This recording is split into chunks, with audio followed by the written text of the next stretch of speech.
Welcome to Quantum Tech Lab. I'm Luna, and today I'll show you how to change the default search engine in Google Chrome on your Android device. This quick guide will help you take full control of your browsing experience. Open the Chrome browser app.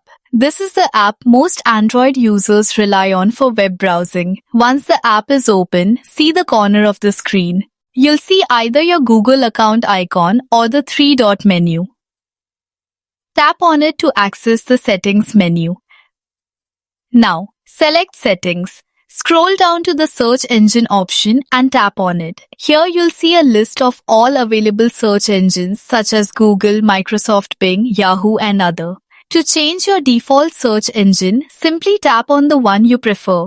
For example, selecting Microsoft Bing will immediately set it as your new default. From now on, any searches typed into the Chrome address bar will use your chosen search engine.